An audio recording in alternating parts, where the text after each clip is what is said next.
My name is Jack Johnstone, and I'm reading the prologue of the Salvation Chronicles written by Chris Puttock. In the dawn of time, there were two races born. The first were the Guardians, who lived in relative peace and harmony on the world of Avalon. The second were the demons of Duat. Duat was a world of true despair. It was a pit for the fallen. Despite these two races' differences, they were worlds apart, and from the time being would never meet. Both of these races wielded great power and strength with magical abilities.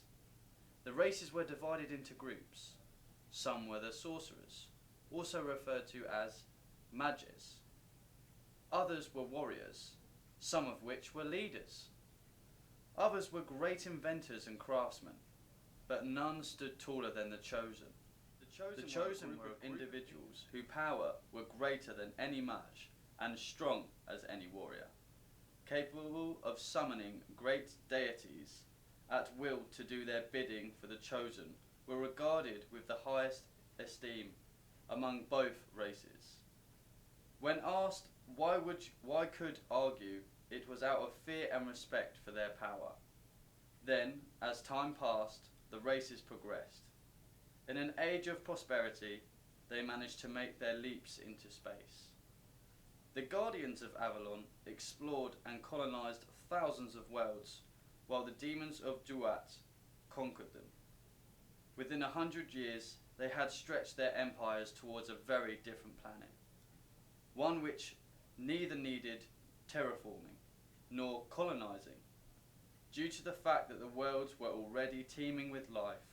While the species was neither advanced nor civil, the Guardians dedicated a small force for the study of these strange creatures.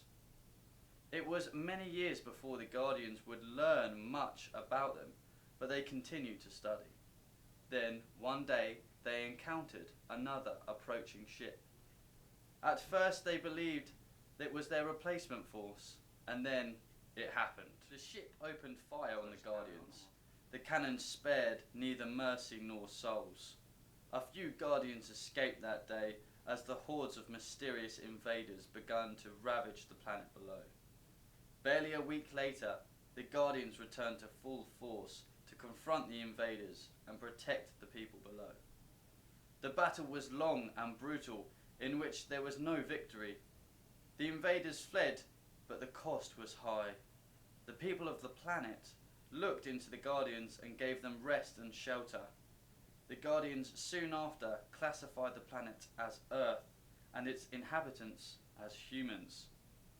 The Guardians that day made a silent pledge to watch over the world. Soon this pledge would be put to the test. During the upcoming months, the Guardians defended and fought on Earth several times.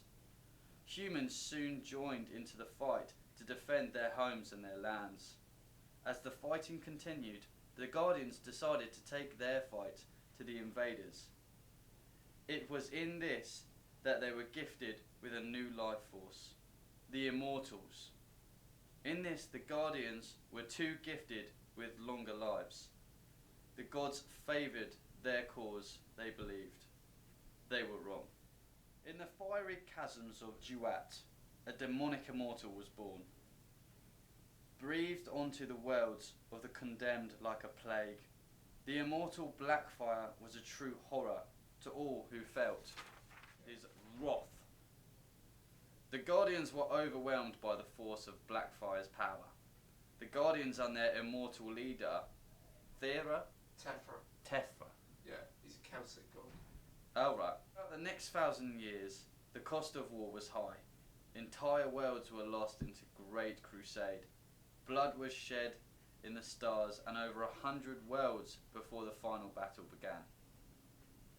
In the birth of the final battle, a third immortal was born on Earth, the son of a Guardian and a human. The child was quickly taken to Avalon for his protection. The child's name was Michael.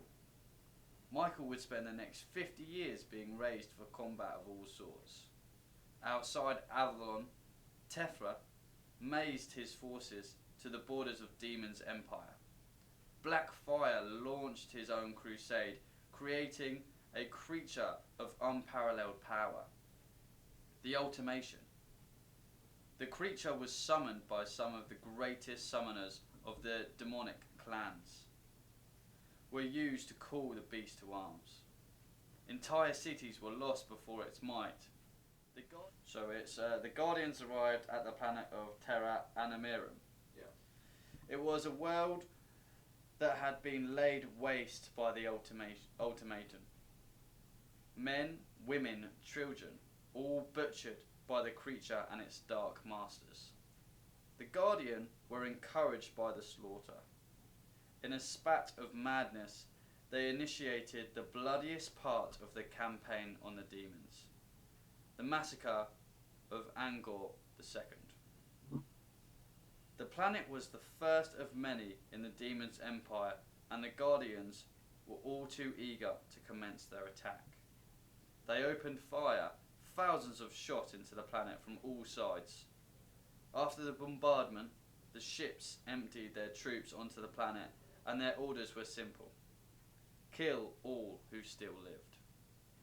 The planet was left coated in blood of demons and their slaves. The world burned at the Guardians left. None would ever forget the slaughter, nor would they want to remember. The day the stars shed tears, not for all the dead, but for those who killed them. Many would overcome the grief of their sins. The Guardians continued to push forth through the demon territories, engaging in warfare of all kinds. Of the Guardians eventually made it to Duat. Duat was surrounded by entire fleets of starships, many of which were miles wide and long. The Battle of Duat landed on the edge of a knife.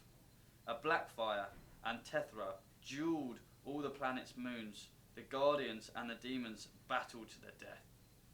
Blackfire and Tethra clashed blades and magic for 3 days straight before eventually Blackfire wounded Tethra with a fatal strike with a blade made him of flame.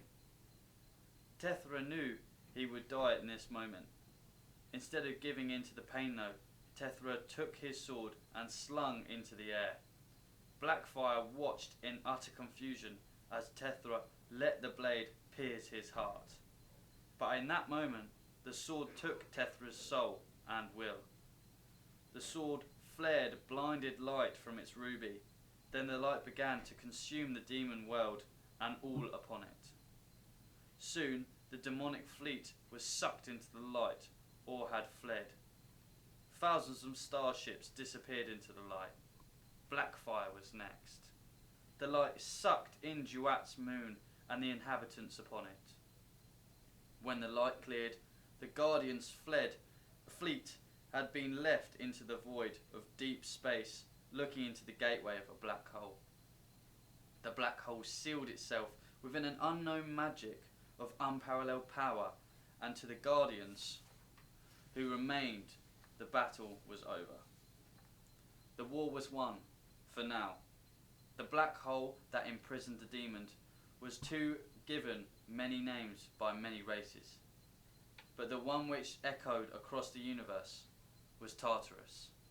Many knew it only as a pit of despair. During the time of war's final days, Michael was moved home to Earth, where he would perform the duty and role as the Earth's protector. With only a small group of Guardians, he would defend the Earth and maintain the peace as best as he could. Michael did many things in his first 5 years on Earth, slaying the demons that had remained from the beginning of the Great Crusade. Michael slew the Titans of Greece and searched for the dignities of Earth for many years before settling his people into the City of the Sea. Michael would meet many great men in his time, from King Arthur and his knights to demon hunter Van Helsing. As time passed, some things became clear, while others were murky. For 3,500 years, Michael and his people lived in the shadows of mankind, forever preparing for the inevitable day. The day Tartarus opened. The day the warmth of black fire would fled again. The return of true evil.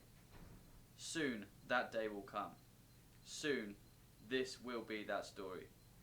Soon this will be their story. So that was the prologue of the Salvation Chronicles. If you wanted to read more, just click on this link below and it will take you straight there.